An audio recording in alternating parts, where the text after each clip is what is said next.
अस्सलामुअलैकुम, ईद मुबारक। खाली है सेवैयाँ, खाली है खीर, पढ़ ली है नमाज, खुशियों भरा त्यौहार ईद का समा आपको मुबारक हो। इस खास शो में मैं हूं आपके साथ, नया दिन के स्पेशल शो में मोहम्मद शोएब और मैं हूं महक असलम। तो जैसा कि शोएब पहले जिक्र कर चुके हैं कि ईद का आगाज यानी ईद के दिन का आगाज सवैयों से होता है, खीर से होता है, लेकिन इससे पहले जो एक चीज़ होती है वो होती है नमाज की अदायगी। तो मुल्क भर में आज हमने देखा कि नमाज ईद के इज्तिमात हुए और बड़े बड़े इज्तिमात भी हमने आपको मनाजिर दिखाए उसके। तो जनाब, जब ईद की नमाज के बाद मर्द हजरात घर आते हैं तो क्या होता है? सबसे पहले सवैयाँ खाई जाती है, मीठा खाया जाता है। आप क्या खाते हैं? अच्छा, मैं वैसे मीठा खा के नमाज पढ़ने जाता हूँ। अच्छा, मीठा खा के नमाज पढ़ने जाते हैं। तो आज क्या खा के गए? सेवैयाँ खा कर गया। किसने बनाई थी? मैंने बनाई थी। मैंने भी बनाई है, मैं आपके घर भेजूंगी। ठीक है। तो आपने क्या खाया, क्या बनाया, कैसे ईद आप सेलिब्रेट कर रहे हैं जनाब, जरूर हमें बताइएगा।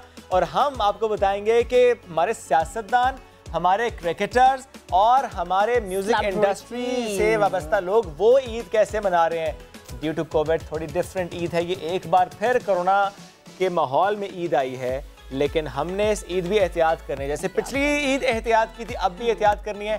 खाएं पिए मौज मस्ती करें, लेकिन एहतियात के साथ गैदरिंग्स करें जरा लिमिटेड, बैठें लेकिन 6 फुट के फासले से। कहीं पर जा रहे हैं तो मास्क लगा कर जाएं। कोशिश करें कि घर वालों के साथ ही घर में ईद मनाएं, अपनों के साथ बैठने का मौका मिला है, बहाना मिला है तो उसे खूब सा एंजॉय करें जनाब। और अपनी जेबें भी ढीली रखें। अगर कोई आपसे ईदी मांग रहा है तो ना, बिल्कुल ना करें, फौरन से ईदी निकाल के दे दे। शोएब ने उधर मुँह इसलिए कर लिया क्योंकि मैं जब से तैयार हो रही थी मेकअप रूम में भी और अभी भी मैंने से कहा कि शोएब प्लीज़ हाँ मुझे ईदी तो दे दें मेरी। इन्होंने कहा कि नहीं ईदी मैं आपको नहीं। ये देखिए, ये ऐसे भाई, ऐसे को होस्ट अल्लाह ताला सबको दे। Thank you so much. मैं जाके देखूंगी इसके अंदर क्या। चलिए इस तरह आप ईदी देने का वॉलेट करके अपनी ईदी निकाल लो। हाँ, ये ईदियाँ लेने और देने का सिलसिला तो पूरा दिन बल्कि अगले 3 दिन तक जारी रहेगा। और जनाब, वैसे खवातीन तो ऐसी होती हैं जो ज्यादा ईदियाँ वसूल करती हैं। आपको अब ईदी मिलती है? देखिए मैं घर में चूंकि अभी भी छोटा तो हूँ, किसी तरह से छोटा तो हूँ, ठीक है, बच्चे आ गए हैं, लेकिन अम्मा अब्बा के जो बच्चे हैं उनमें तो मैं छोटा हूँ सबसे, तो मुझे अभी भी ईदी मिलती है। यानी बहन भाइयों में आप सबसे छोटे? हाँ, मुझे अपने अम्मा अब्बा से भी ईदी मिलती है, मुझे अपने भाइयों से भी ईदी मिलती है, मुझे अपनी भाभीयों से भी ईदी मिलती है, मुझे अपने मामू से, फुप्पो से, सबसे ईदी मिलती है। अच्छा जनाब, मैं चूंकि छोटी नहीं हूँ लेकिन उसके बावजूद मैं फिर भी ईदियाँ सिर्फ लेती हूँ, मैं ईदी देती नहीं हूँ। एक पर्सनैलिटी ऐसी जिसने सोशल मीडिया पर मचाई धूम, बहुत से मामलात पर, कुछ अच्छे भी थे और कुछ मामलात पर उन्होंने माफी भी दौड़े भी लगाई, वैसे उन्होंने बड़ी गिर भी लगाई, डांस भी किया और उन्होंने एंटरटेन तो किया, उसके साथ साथ बहुत से और डिफरेंट शोज भी उन्होंने जाहिर किए। तो जनाब आज वो भी हमारे मेहमान होंगे, कैसे वो ईद मना रहे हैं और इस ईद पर हमने उन्हें कैसे डबोया ये भी आपको दिखाएंगे। जनाब समझ तो गए होंगे बात में किसी ईदी भी वैसे हमने ली थी उनसे। जी हाँ, ईदी भी हमें वो दे रहे हैं। हम बात करें जनाब डॉक्टर आमिर लियाकत हुसैन साहब की, आज वो ईद कैसे मना रहे हैं उसकी बात भी होगी।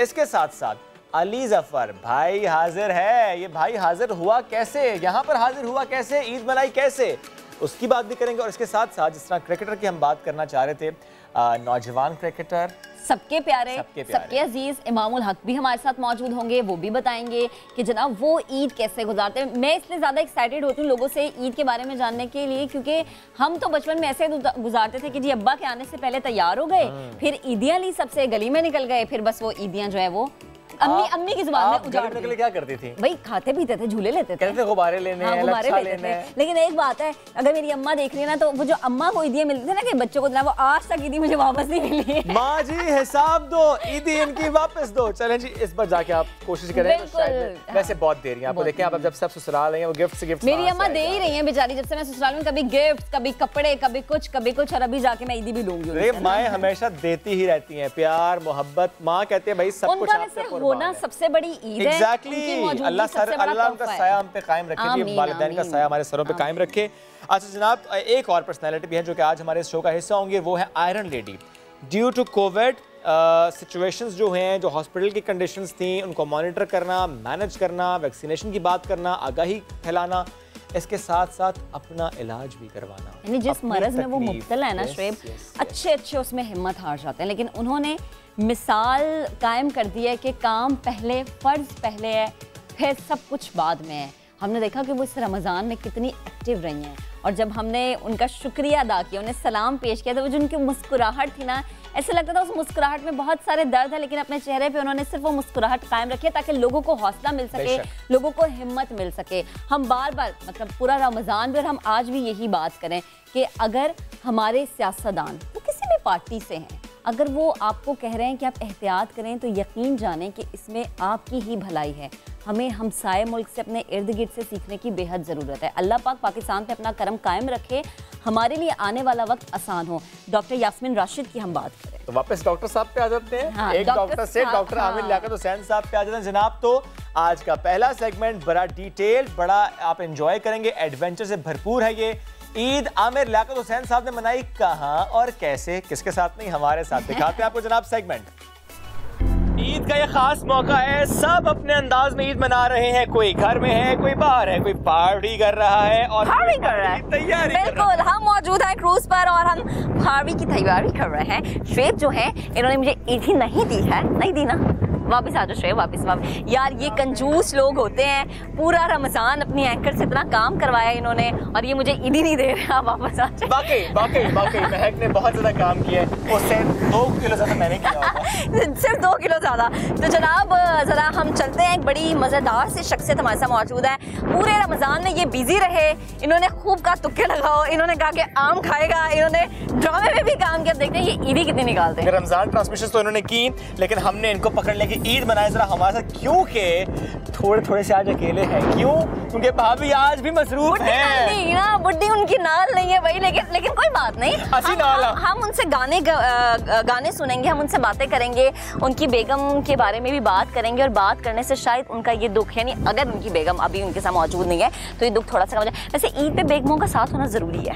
हाँ, लेकिन वो कह रहे हैं कि वो मसरूफ थी। अब ईद पे भी मसरूफ थी वो। यार ये वैसे गलत बात है, चले कोई बात नहीं, हम बहुत सारी बातें करेंगे, हम यहाँ से उतर जाते हैं। चलें जी आप। तो जनाब बात करते हैं जाके ईद के मौके पर हमारे साथ जो शख्सियत मौजूद है वो ईद कैसे मनाती है, दिन का आगाज कैसे होता है, किस किस को ईदी देती हैं। आ जाए अंदर। तो आ चुके हैं क्रूज के अंदर। यहाँ पर क्या हो रहा है? यहाँ पर कौन सी शख्सियात हैं जो छुपी बैठी हैं, बात करेंगे उनसे और उनसे जानेंगे भाई कि उनका ईद का दिन कैसा गुजर रहा है। गुजार रहे ईद का दिन कैसा, जरा देखिए। अस्सलामुअलैकुम। वालेकुम अस्सलाम, कैसे आप दोनों? आइए तशरीफ रखिए, आप बैठे। आज हम मेरे मेहमान हैं, आप तशरीफ रखिए। ईद मुबारक। ईद मुबारक। आपसे तो मैं मिल भी सकता हूँ, दूर ईद नहीं, ईद मिलने का तरीका ये समाजी फासले सही तरीका है ईद मिलने का। आप इस तरीके को जहाँ दिन भर आप जाएंगे, इस तरीके को आपने फॉलो करना है। नो जप्पी ऐसे वाली जप्पी। हाँ, ऐसे वाली दूर से जैसे लगे कि जप्पी हुई है। जैसे लगे कि जप्पी है। Why alone? लोन की वजह से कि बीवी को लोन में लिया हुआ था जो असल में काम में लगी हुई है, तो इसलिए जी आ जाएंगे। आपको नहीं, असल में ये पीछे बता रहा हूँ शीशा लगा हुआ है। हाँ, वो असल में आज उनके ड्रामे की शूटिंग थी। ईद वाले दिन मेरा तो ईद वाले दिन ड्रामा रिलीज हुआ है, उनकी शूटिंग थी। ओके, जबरदस्त। तो आपने तो भाई एक्टिंग भी शुरू कर दी। ये बचपन चाहता हूँ मैं एक्टिंग करूँ। तो ये एक्टिंग है। ये एक्टिंग थी, मैं चाहता हूँ। एक्टिंग थी, मैं चाहता हूँ। ये एक्टिंग थी, इसको यहीं पर रोक दिया जाए। नहीं, रोका नहीं। देखिए अंदर के जज्बात हैं, रोकते नहीं। अंदर का एक्टर जाग रहा है, उनका एक्टर जाग रहा है, उसको आप रोके नहीं। अच्छा, तो आमिर साहब जरा एक फिल्मी अंदाज में, बड़ी मोहब्बत वाले अंदाज में, नहीं ईद मुबारक कह दें नाज़रीन को। दिल में तो आपकी ख्वाहिश बज रही है, लेकिन फिल्मी अंदाज में जी ईद मुबारक। आप जरा गुस्से वाले अंदाज में कहें। गुस्से वाले अंदाज में कह नहीं सकते। 3 साल के बच्चे को कहना। 3 साल के बच्चे कहना ईद मुबारक। 3 साल के बच्चे बैठे ईद मुबारक। इमरान खान साहब को ईद मुबारक। ईद मुबारक। खान साहब बिलावल भुट्टो को ईद मुबारक। ईद मुबारक। और मरियम नवाज रह गई है, उन्हें हम कैसे भूल जाएं? ईद मुबारक। अब जरा हम करते हैं रिवाइंड। आमिर भाई को बिल्कुल बचपन में लेके जाते हैं। आमिर बचपन की ईद कैसी थी? अब बचपन की ईद पाकोला से शुरू होती थी। अच्छा। उसके अलावा मुर्गी के अंडों से खत्म होती थी। मुर्गी के अंडे याद है आपको? वो छोटे वाले एक पैकेट होता था, उसमें से नीचे से अंडे निकलते थे।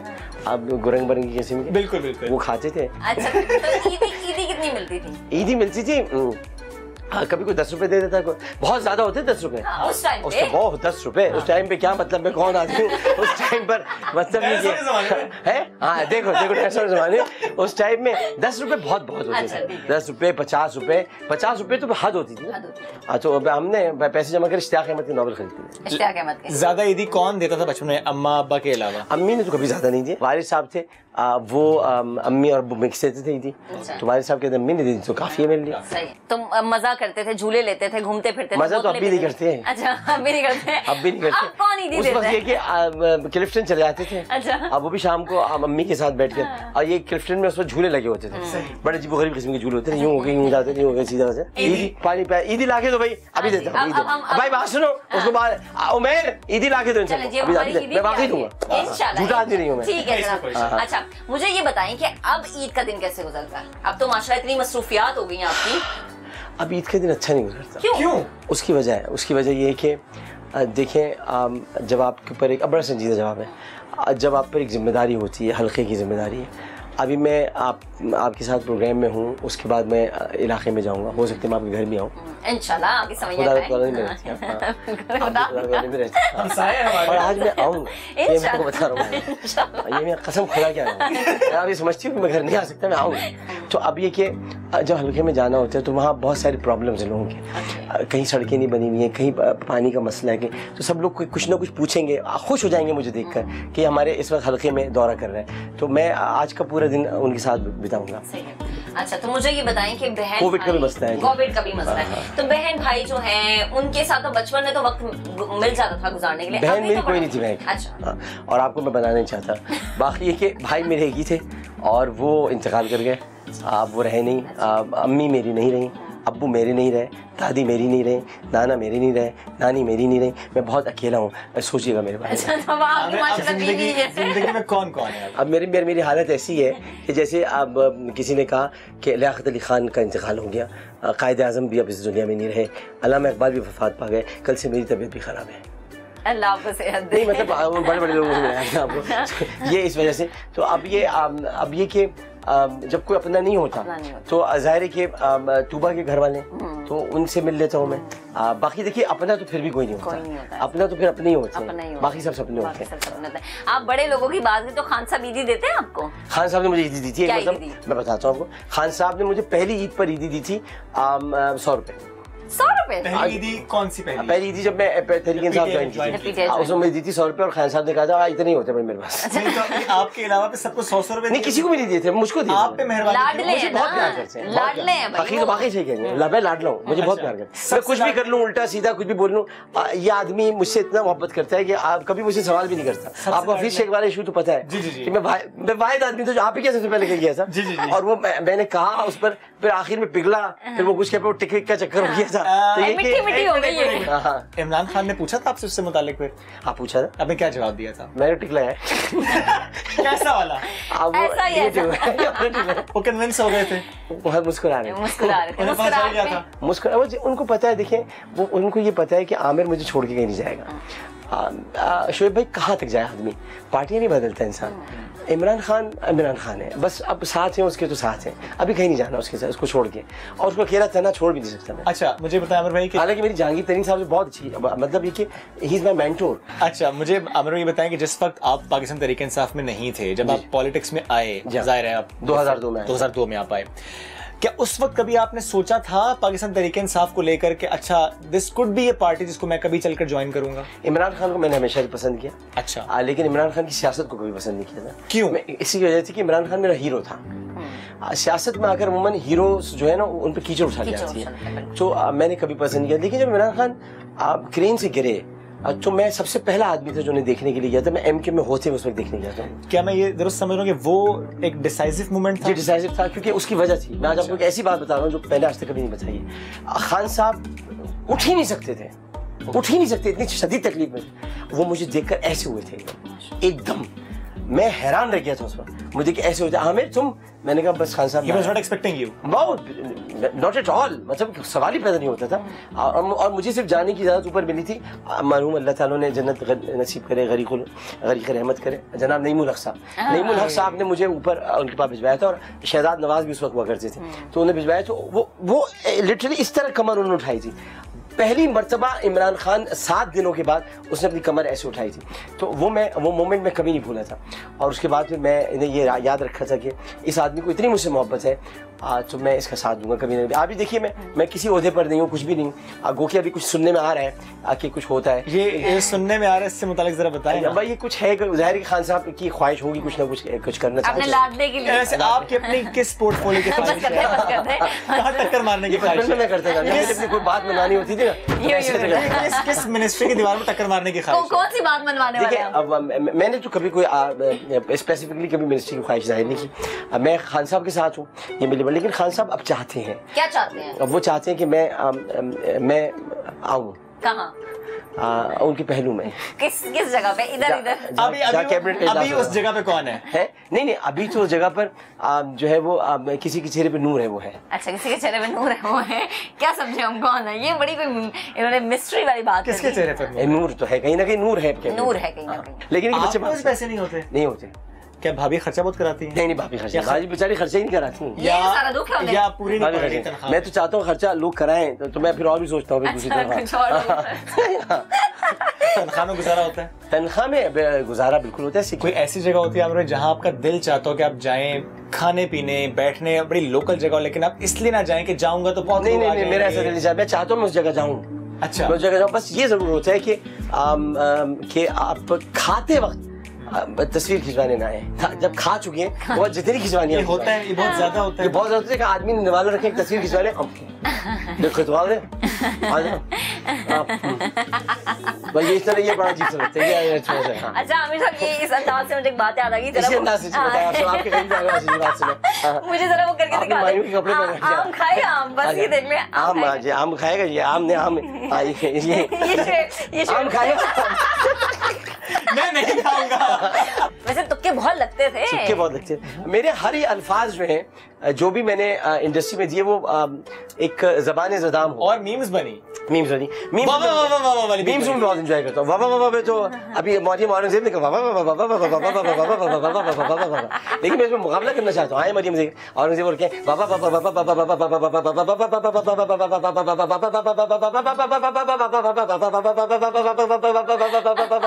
आज इस पे करके मरियम औरंगजेब को पूरा चैलेंज दे दिया आमिर साहब ने। क्या आप कर सकते हैं? और ये चैलेंज मरियम औरंगजेब के अलावा मरियम नवाज शरीफ को भी आजा करे। अरे वाह भाई, क्या बात है। अच्छा चले, ये इतना आहा करे, गाने सुना दें। गाना सुना देते हैं, माइक का। चलें जी, हम माइक गाना सुनते हैं और फिर जरा क्रूज के और हिस्सों में भी जाएंगे। बहुत हम इस एरिया में बैठे हैं, इस एरिया में, और बहुत सारी बातें भी करना बाकी है। अभी ये जानना बाकी है कि जनाब इन्हें कैसी तैराकी आती है। अभी बहुत सारे शेफ को भी मैंने चैलेंज देने हैं, और अभी बहुत ज्यादा इंडोर गेम्स भी है, वो भी खेलते हुए हम आमिर साहब को दिखाएंगे। तो अभी हम गाना सुनते हैं जनाब। म्यूजिक ऑन हो चुका है। 3, 2, 1 क्यों पूछते हो, क्या तुमसे कहूँ मैं किस लिए जीता हूँ। शायद के कभी मिल जाओ कहीं, मैं इसलिए जीता हूँ। मैं हूँ कि सुलगता रहता हूँ, बढ़ता भी नहीं जलता भी नहीं। दिल है कि मचलता रहता है, रुकता भी नहीं चलता भी नहीं। जीने की तमन्ना मिट भी चुकी, फिर किस लिए जीता हूँ। शायद कि कभी मिल जाओ कहीं, मैं इसलिए जीता हूँ।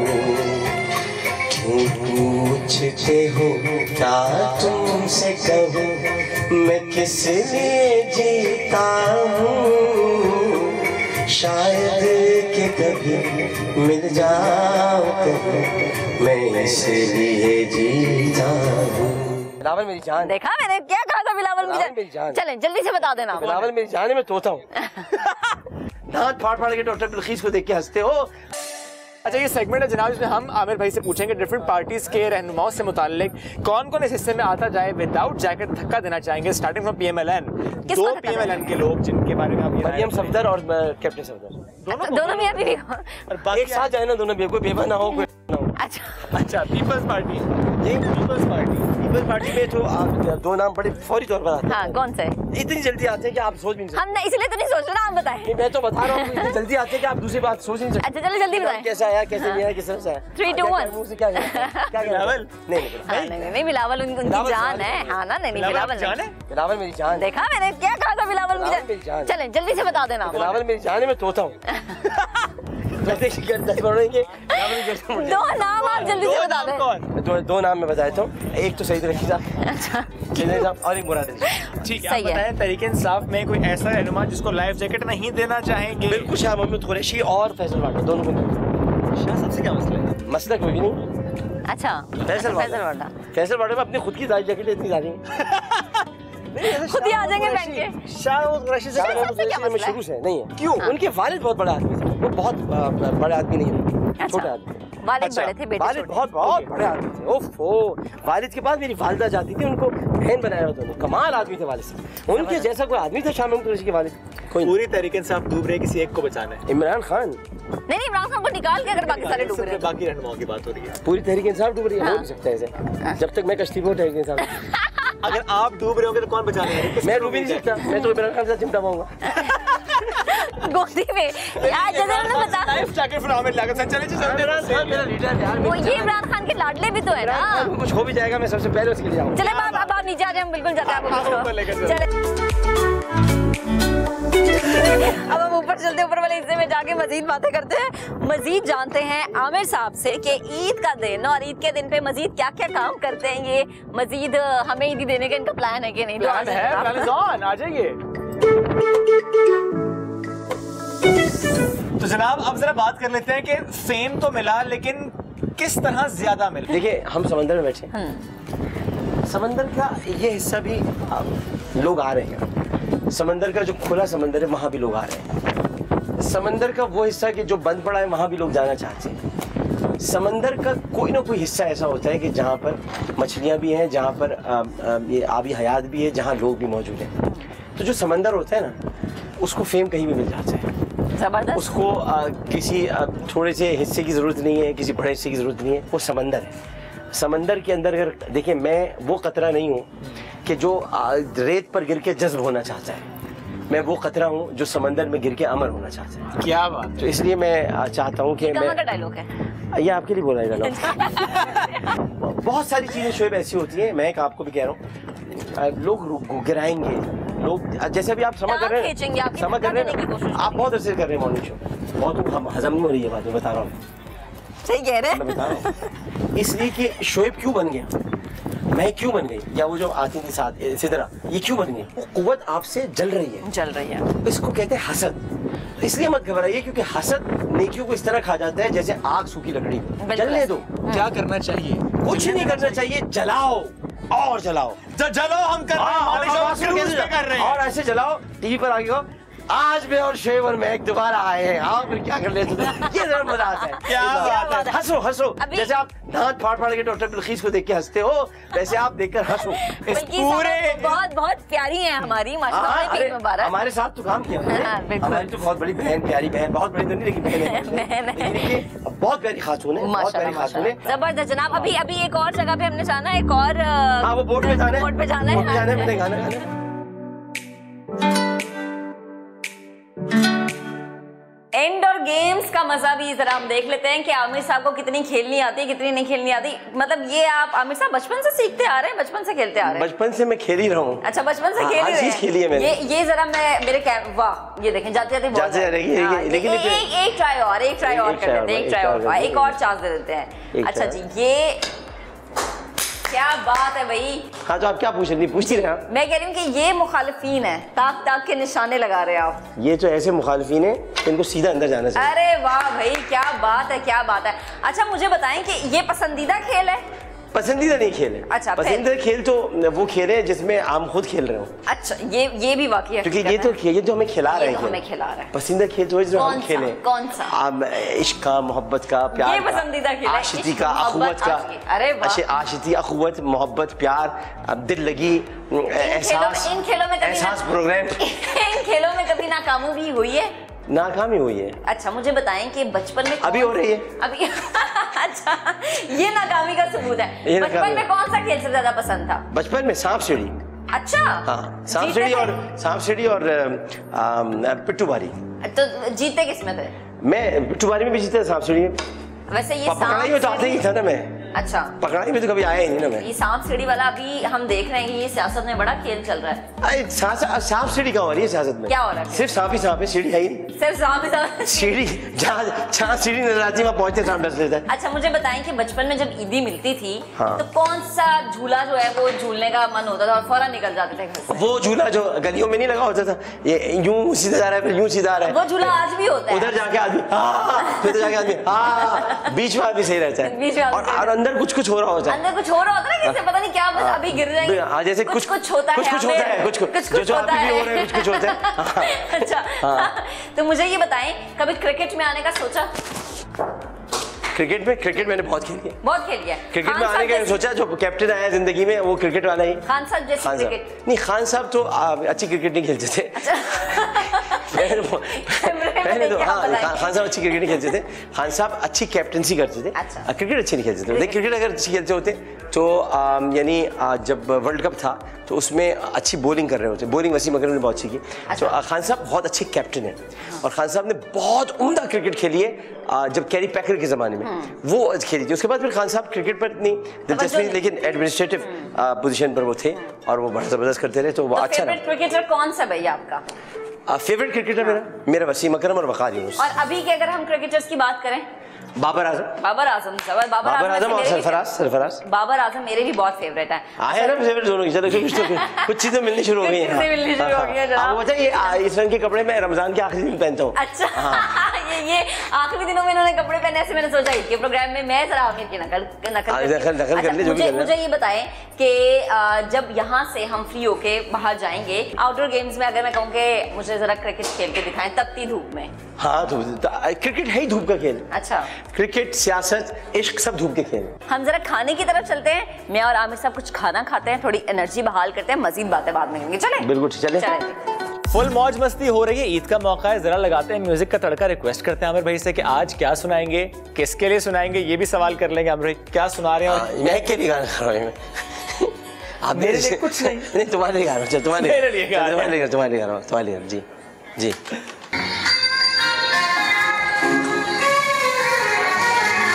जब कोई प्यार से बुलाएगा, जब कोई प्यार से बुलाएगा, तुमको एक शख्स याद आएगा। जब कोई प्यार से बुलाएगा, तुमको एक शख्स याद आएगा। जिंदगी के दर्द को सहोगे तुम, दिल का चैन ढूंढते रहोगे तुम। जिंदगी के दर्द को सहोगे तुम, दिल का चैन ढूंढते रहोगे तुम।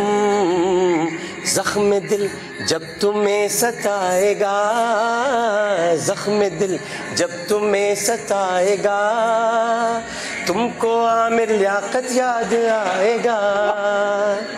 तेरे लब पे नाम होगा प्यार का, शम्मा देख कर जलेगा दिल तेरा।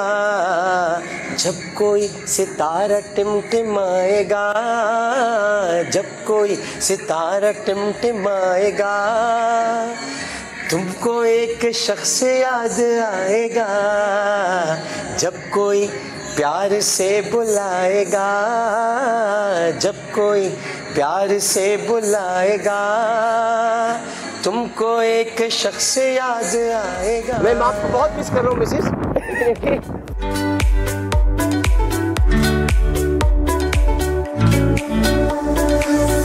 वो महक पूछ रही है कि अब तो ये आप एनर्जी बहाल कर रहे हैं। एनर्जी बहाल कर रहे हैं, मुफ्त में सैंडविच खा ले। आप चलाएंगे कि मैं चलाऊं? क्या चला है दिमाग? वो तो दोनों का चल रहा है। दोनों चलते फिर क्या चला रहे हो? Jet ski.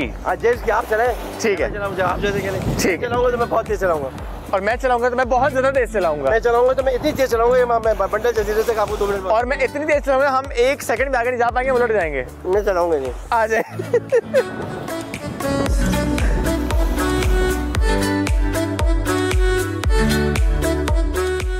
और हमेशा से तन्हा है जिंदगी।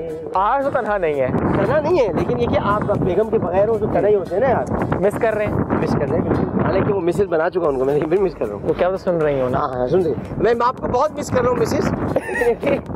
आप जो है वो अपने ड्रामे की शूटिंग वगैरह में तो आप इंशाल्लाह ताला फिर कभी ना कभी समंदर में लेके निकलेगा। यही माही की ये जाता रहता है समंदर में, कई बार इंडिया में पकड़ा किया छोड़ा है तो ये मछली के शिकार के बहाने सरहद में दाखिल हो जाता है। अच्छा हाँ। वैसे भाभी को समंदर पसंद है, वाटर स्पोर्ट्स पसंद है? स्कॉर्पियन है ना। अच्छा। और मैं हूँ कैंसर। सही है। तो दोनों का ताल्लुक समंदर से, हम दोनों से रहते भी समंदर के किनारे। अच्छा, समंदर में वैसे आने की ख्वाहिश होती है उनकी, वक्त नहीं मिलता। तो तूबा भाभी को आपने प्रपोज कैसे किया? पहले छेड़ा था, नहीं छेड़ा था, क्या हुआ? भाभी को मैंने जो है वो बहुत आसमानों की बुलंदियों पे जाके। अच्छा। इतना ऊंचा किया, मैं इतना ऊंचा किया। जहाज में थे क्या? जहाज में थे क्या? जहाज में नहीं, आप बुर्ज खलीफा। अच्छा। बुर्ज खलीफा के ऊपर जाकर, अच्छा, बिल्कुल आखिरी कॉर्नर पर जहाँ से टॉम क्रूज उतरा था नीचे, अच्छा, उस जगह पे जाके मैंने तूबा भाभी को प्रपोज किया। आपने कहा या तो हाँ कर दो या तो कूद जाओ। या खत्म हो जाओ, मतलब लड़कियां प्रपोज करती हैं हमें? मैं खुद कर देता हूँ, लड़कियों को प्रपोज करने की जरूरत नहीं पड़ती। कोई शेर सुना दे। शेर सुना दूँ? शेर किस किस्म का सुनना चाहेंगे? जो भी आपका दिल चाहे। मैं आपको पूरी लामा इकबाल का साखीनामा सुना देता हूँ। ठीक है।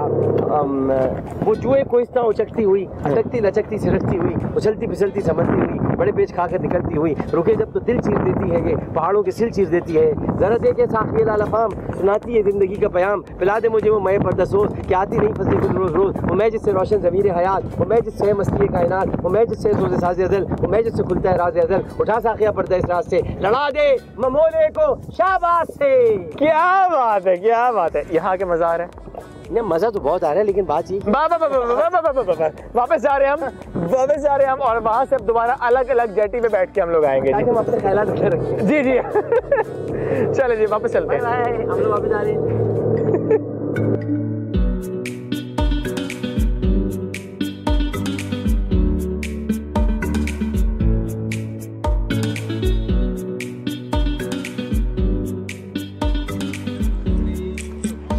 जनाब शुएब और आमिर लियाकत साहब जो हैं वो डोनट राइड पे गए हैं और मैं चाहूँगी कि मेरे कैमरामैन आपको दिखा सके जूम करके कि दोनों बहुत कोशिश कर रहे हैं। शुएब आगे बैठे हुए हैं, आमिर लियाकत साहब पीछे बैठे हुए हैं और दोनों कोशिश करें कि इस राइड को एंजॉय करें। मैंने शुएब को ये टास्क दिया है कि भाई आमिर लियाकत साहब को ना आज आपने गिरा देना है, क्योंकि आमिर साहब जो हैं वो किसी के हाथ नहीं आते, तो आज शुएब के हाथ आ गए। मैंने कहा शुएब बड़े मज़े से प्यार से आप इन्हें लेके जाएँ और जब ये पहुँच जाएँ जी समंदर के दरमियान में तो इन्हें गिरा दें, क्योंकि आमिर साहब मुझे बता चुके कि इन्हें स्विमिंग जो है बड़ी अच्छी आती है। और ये आप देख सकते हैं कैमरे की आंख से कि जनाब आमिर लियाकत साहब बड़ी तसल्ली के साथ जो है वो पीछे हैं और जो शुएब है वो आगे हैं बिल्कुल। तो अगर शुएब ने ये टास्क पूरा कर लिया तो मैं शुएब को ईदी दे दूंगी और अगर शुएब ने टास्क पूरा नहीं किया तो शुएब मुझे ईदी दे देंगे, क्योंकि ईदी लेने की तो शर्त हमारी यही रखी हुई है भाई।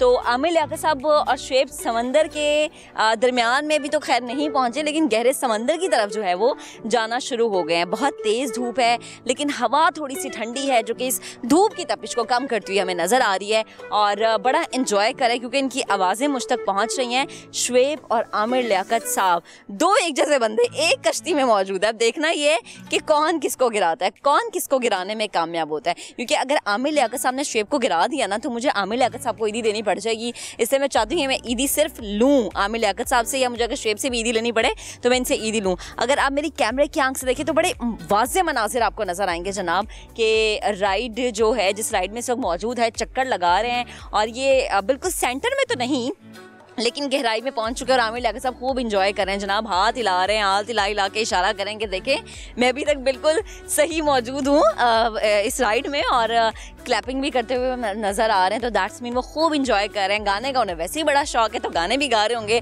और शुएब बेचारा जो है वो पूरी हिम्मत लगा रहा होगा कि किसी तरह से आमिर लियाकत साहब जो कि खुद को बड़े अच्छा जाहिर करते हैं कि बहुत अच्छे, और ये देखें गिर गए हैं आमिर लियाकत साहब और शुएब जो है, और अब उन्हें शायद जो है वो पीछे वाली बोट रेस्क्यू करने जा रही है, क्योंकि उन्हें मैंने पहले ही कहा था कि इतने गहरे समंदर में स्विमिंग करना उनके लिए बड़ा मुश्किल होगा।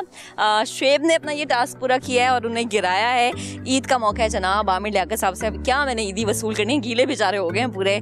तो शुएब जो है अब वही ईदी के हकदार हैं, और बड़ा मज़ा हमें यहाँ पर इसलिए आ रहा है क्योंकि आमिर लियाकत साहब की बातें बड़ी मज़े की हैं। और जब मैंने उनसे कहा कि आमिर साहब आप जा रहे हैं समंदर में, तो क्या लगता है गिर के आएंगे, बच के आएंगे, या फिर जो है वो मैं ये देखूँ कि शुएब को आप गिराएंगे? तो उन्होंने कहा हौसला रखे, तसल्ली रखे। खान साहब वाली बात उन्होंने मुझे कह दी कि घबराना आपने बिल्कुल नहीं है, लेकिन लग रहा है कि आमिर साहब जो है ना समंदर में पहुंच के थोड़ा सा घबरा गए हैं, थोड़ा सा परेशान हो गए हैं और गिर गए हैं वो। और हमारे यानी पूरे पाकिस्तान के जो एंकर है मोहम्मद शुएब, वो सही सलामत है जनाब। और पीछे वाली जो बोट आप देख रहे हैं वो उन्हें रेस्क्यू कर रही है। आप शायद ये मनासिर वाज़े तौर पे देख सकें कि पीछे वाली बोट आमिर साहब को बचा रही है। आमिर साहब को वैसे बहुत अच्छी स्विमिंग आती है, उन्होंने ये बात बहुत दफ़ा मुझे कही कि जी मुझे स्विमिंग बड़ी अच्छी आती है, समंदर से कोई डर नहीं लगता, कराची का मैं हूँ, बचपन से समंदर देखता आ रहा हूँ मैं। अब मुझे लगता है कि उनकी एनर्जी थोड़ी सी कम हो गई है, बल्कि मुझे लग रहा है बिल्कुल कम नहीं हुई, क्योंकि वो दोबारा से राइड पर बैठ गई, दोबारा से राइड लेना शुरू कर दिया।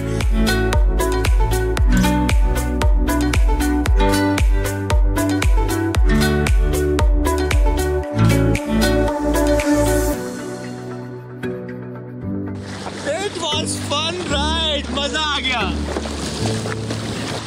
मछली जल की रानी है, जीवन उसका पानी है। तो जनाब शुएब और आमिर लियाकत साहब भीगते भिगाते आ गए हैं। मैं जरा नीचे जाती हूँ, अगर मैं ना गिरी तो मैं आमिर साहब से बात भी कर लेती हूँ। बड़े ही कोई गाने वाले अंदाज में, बड़े कोई मौज मस्ती में लग रहे हैं। तो शुएब कैसा एक्सपीरियंस था?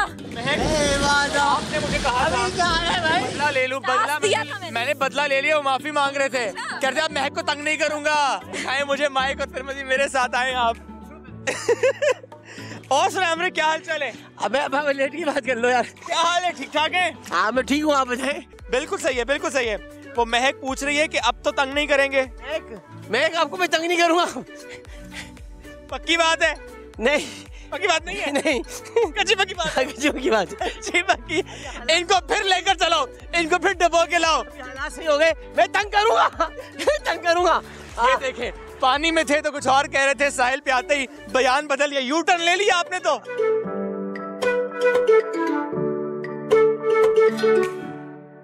यहाँ पर हम आए, बड़ा हमने एंजॉय किया, क्रूज पर भी गए, वाटर स्पोर्ट्स भी की और एंजॉय करें। बंडल आइलैंड की तरफ भी जा रहे हैं। कोई सियासत नहीं, सिर्फ मौज मस्ती की कोशिश की। ईद है, एंजॉय कीजिए, कोई सियासत ना कीजिए। घर में रहते हुए अगर कोई एक शख्स किसी भी पॉलिटिकल पार्टी को सपोर्ट करता है, जो भी उसके व्यूज हैं, लेकिन इस वक्त एंजॉय कीजिए, सेलिब्रेट कीजिए, फैमिली टाइम जो है वो अच्छा सा गुजारिए। उम्मीद है सेगमेंट अच्छा लगा होगा। अल्लाह हाफिज़। अपना बहुत सा ख्याल रखें। खुदा हाफिज़। ये आपके साथ भी ऐसा मामला होता है, कहते हैं आपको यदि शादी करो ठीक हो जाएगा मुड़ा। मुझे पता था कि नेक्स्ट क्वेश्चन आपका यही वाला होगा।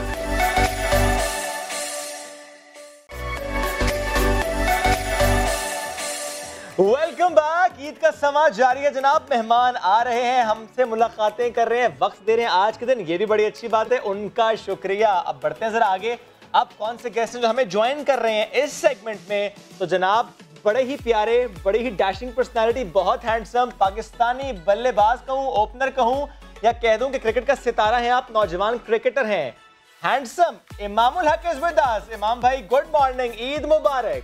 जी अस्सलाम वालेकुम, गुड मॉर्निंग, ईद मुबारक मेरी तरफ से सबको, ईद मुबारक। आप तो इमाम कैसी गुजरी है आपकी ईद? अब तक कोई ईदी शिदी इकट्ठी हुई? ये देने वाला ही हाथ है। अभी तो आप बड़े हो गए, अब तो मेरे ख्याल से अभी तो सिर्फ देने वाला हाथ ही लग रहा है मुझे। अब लेने वाला हाथ मेरे ख्याल से कम है, क्योंकि वो छोटे थे तो तब तक ही था। अब तो मुझे बताएं, आज का ये ड्रेस ये सिलेक्ट किसने किया? बड़ा प्यारा लग रहा है, खुद किया या किसी ने किया? सर ये मुनीब नवाज का है।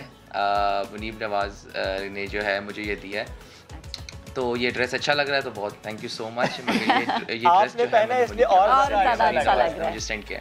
अच्छा इमाम, वैसे मुझे बताएं कि नॉर्मली ईद का दिन गुजरता कैसे है? सुबह उठ के तो सबसे पहले तो नमाज पढ़ने आप चले गए, ईद की नमाज अदा की, फिर घर आए, मीठा खाया, इससे दिन का आगाज, फिर सबसे ईदी आपने वसूल तो नहीं की, खैर आप कह रहे हैं कि अब आप ईदी देते हैं तो फिर सबको ईदियाँ दी, दिन किस तरह से गुजरता है आपका?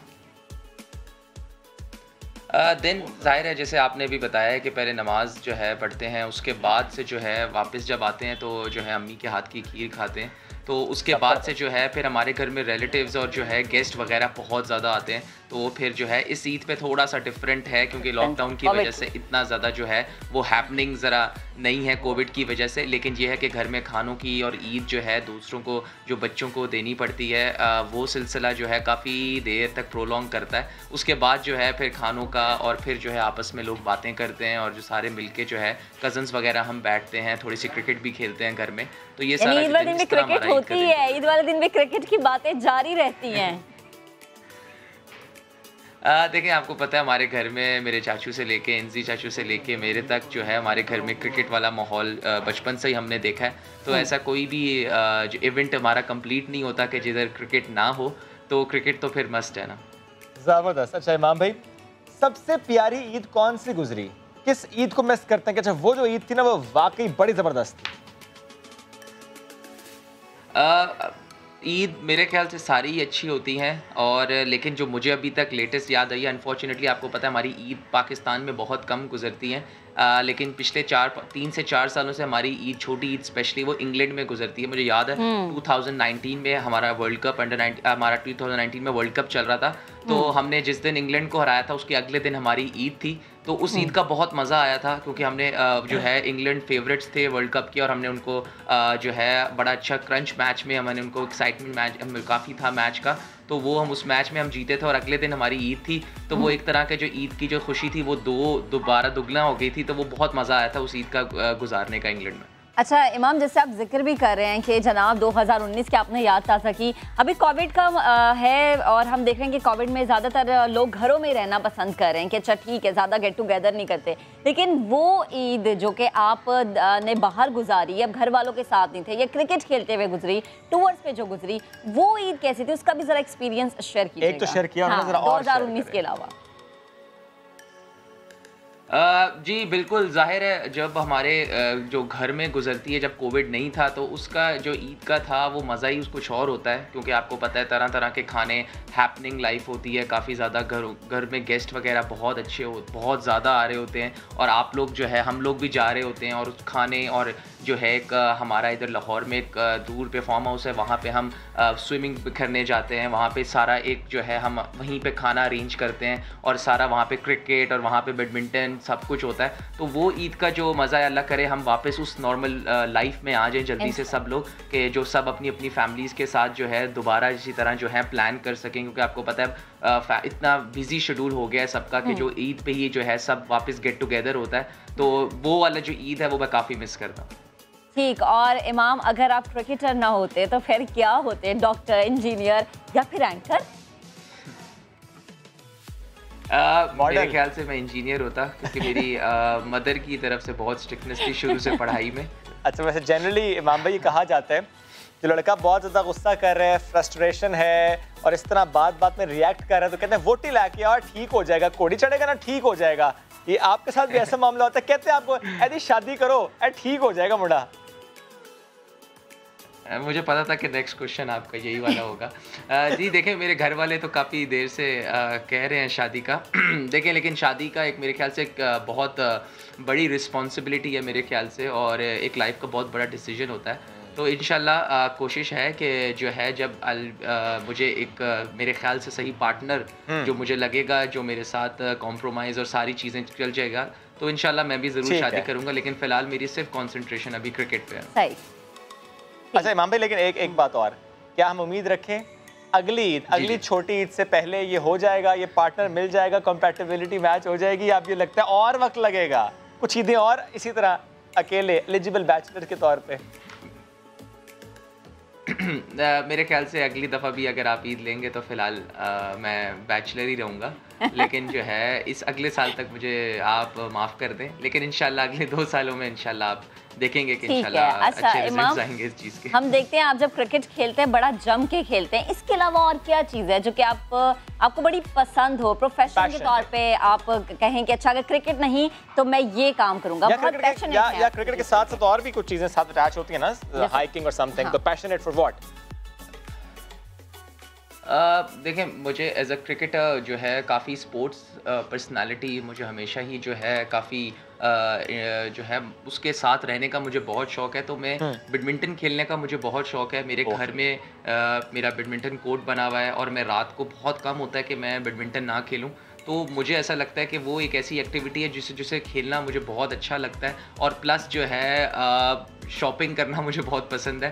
तो मैं और बाबर जब भी टूर पे होते हैं, जब कोविड नहीं था, तो हम ज़रूर जो है मैच के बाद या एक मैच से जब कभी कभार होता है कि आप मैच जोन से निकलना चाहते हो, अपने आप को थोड़ा सा डिस्ट्रैक्ट करना चाहते हो, तो मैं शॉपिंग पे ज़रूर जाता हूँ। तो ये 2 ऐसी चीज़ें हैं जो मेरे ख्याल से मेरे लाइफ में बहुत काफ़ी जो है मेरे करीब हैं, ये दोनों चीज़ें, जिसकी वजह से मुझे बहुत मेरे ख्याल से एक सुकून मिलता है। और बाबर क्योंकि बहुत करीब है आपसे, बड़े करीबी दोस्त हैं आपके, शॉपिंग का जिक्र भी आपने किया, तो आप बाबर के साथ निकल जाते हैं।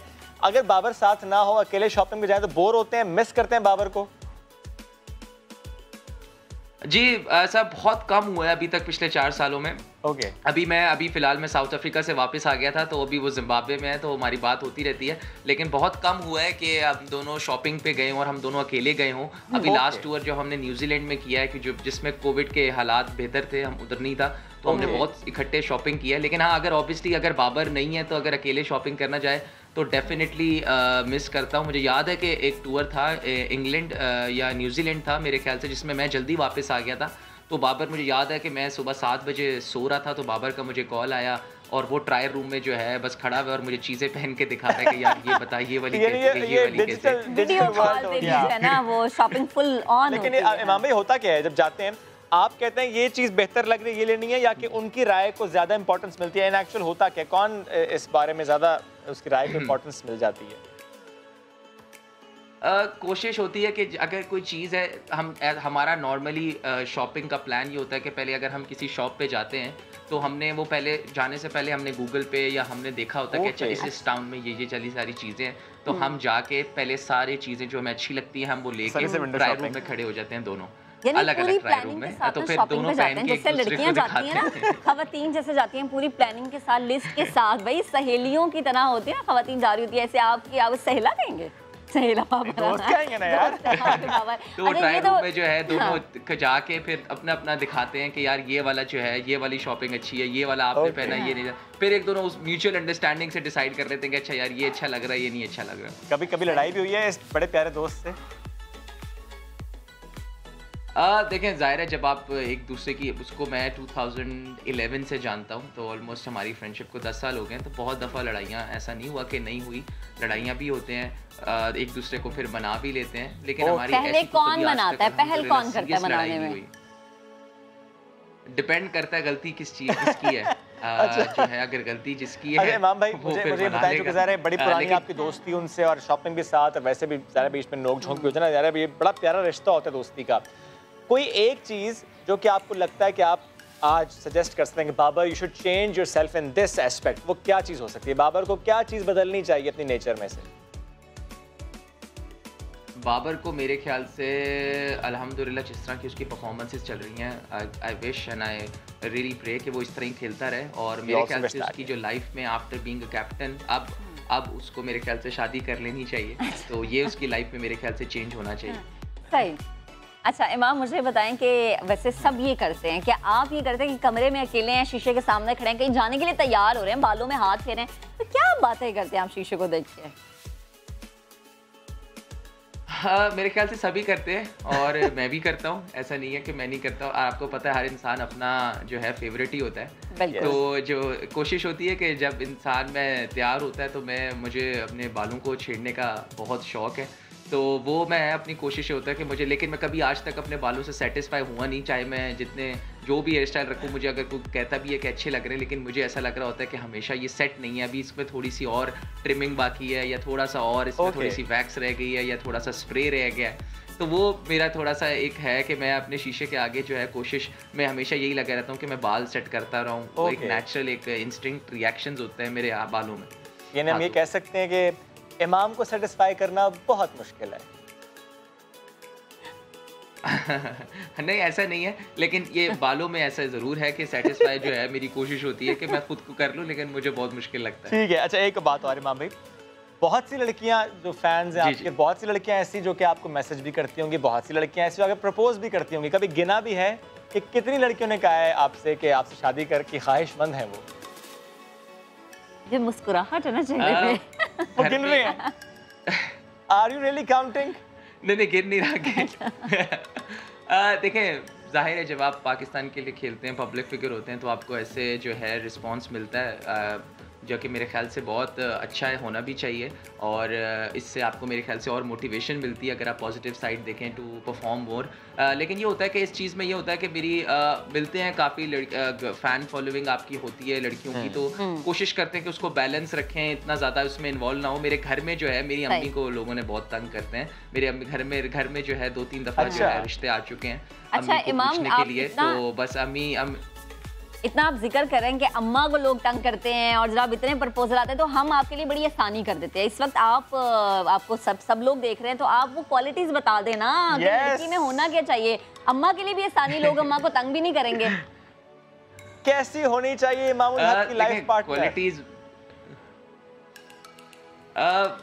देखें, बहुत मुश्किल है मुझे इस चीज़ में बताना, मगर मेरे ख्याल से एक एजुकेटेड और एक आजकल की जो जनरेशन की जो लड़की होती है, जिसको समझदार होती है और जिसको जो है घर के अंदर और घर के बाहर मैनेज करना, और मेरे जो है ऑब्वियसली पेरेंट्स की जो रिस्पेक्ट जो सबसे एलिमेंट है वो होना बहुत ज़रूरी है मेरे ख्याल से किसी भी रिलेशनशिप में या किसी भी जो है रिश्ते में। तो मेरे ख्याल से और कोई इतनी ख़ास डिमांड्स नहीं है, तो बस इतनी कोई सिंपल डिमांड है मेरी।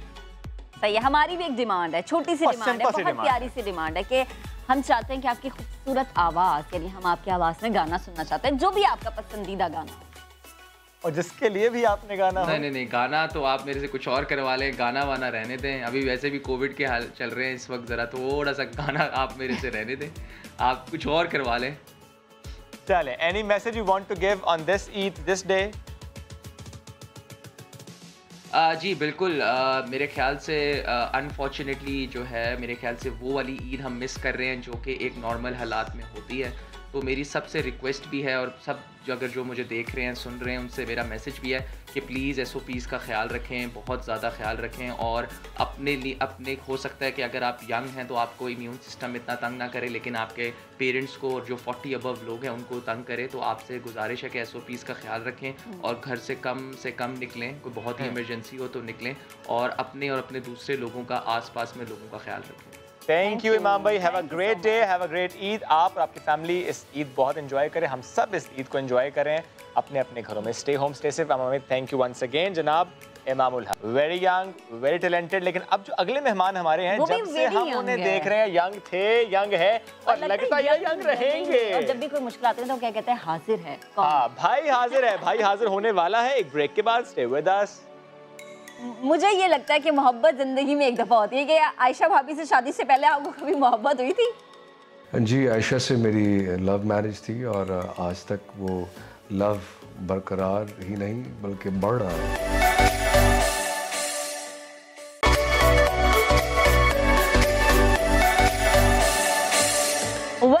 जनाब, आपको एक दफा फिर से खुशामदीद कहेंगे। नया दिन, स्पेशल ट्रांसमिशन है ईद की।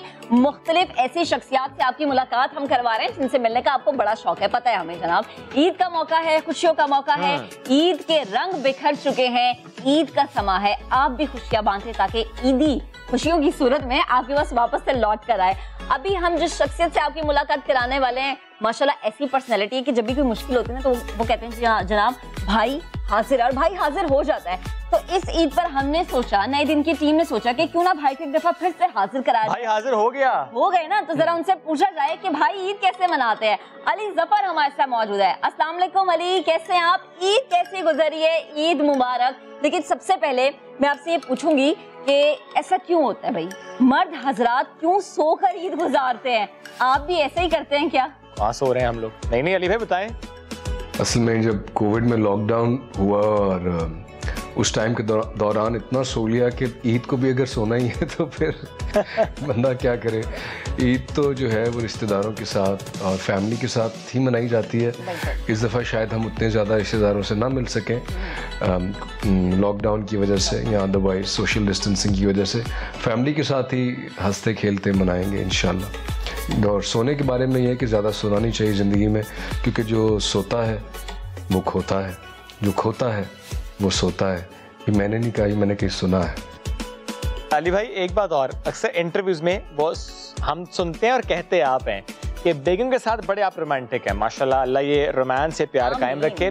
तो ईद पर ये मुबारकबाद कुछ खास अंदाज में देते हैं और ईदी कितनी देते हैं? ईदी जो है वो बेगम बच्चों को थोड़ी बहुत दे देते हैं, जितने में वो खुश हो जाए, या कोई गिफ्ट दे देते हैं। और ईद गले मिलके सबके साथ शलवार कमीज पहन के, साफ सुथरी अच्छी नई शलवार कमीज, कुछ तस्वीरें बनवा लेते हैं साथ। और वो एक जो ईद का माहौल होता है, कुछ अच्छा खाना पक जाता है और बस इसी तरह आपस में। अच्छा, वैसे अली होता ये कि बेगमात को जितनी भी ईदी दे दो ना वो खुश नहीं होती हैं। वो कहती है नहीं अच्छा आज ईद का दूसरा दिन है तो जरा एक अलग पैकेज है, आज हमें ज़्यादा ईदी चाहिए। आयशा भाभी से तो आपकी लव मैरिज हुई थी।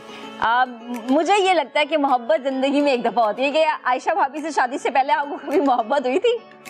जी, आयशा से मेरी लव मैरिज थी और आज तक वो लव बरकरार ही नहीं बल्कि बढ़ रहा है माशाल्लाह। और आयशा के आई थिंक हमारी मुलाकात 1999 में या 2000 में हुई थी गालिबन, तो काफ़ी साल हो गए। आयशा ही मेरा पहला और आखिरी प्यार, आप समझे। 20 साल की रफाकत है भाई, अल्लाह इसी तरह से मोहब्बत कायम रखे। अब जरा अली भाई बताएं कि अक्सर तो आप अनाउंस करते रहते हैं कुछ ना कुछ नया करने जाते हैं, नया वेंचर, लेकिन इस बार ईद पर फैंस के लिए क्या खुशखबरी है?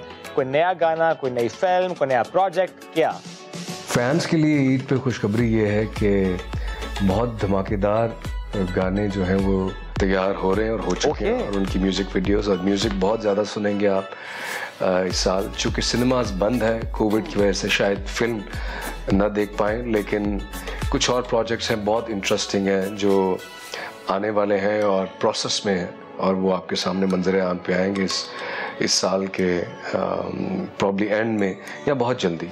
और फैंस के लिए जो करता हूँ, फैंस के लिए करता हूँ, आपके प्यार और मोहब्बत की वजह से करता हूँ, और जितना मिलता जाता है उतना खून बढ़ता है, तो करता रहूँगा। ठीक। अच्छा अली, मैंने जितना आपके बारे में सुना या पढ़ा है, मुझे तो यही सुनने को मिलता है, यही पढ़ने को मिलता है कि आप बॉलीवुड के बिग बी अमिताभ बच्चन के बहुत बड़े फैन हैं।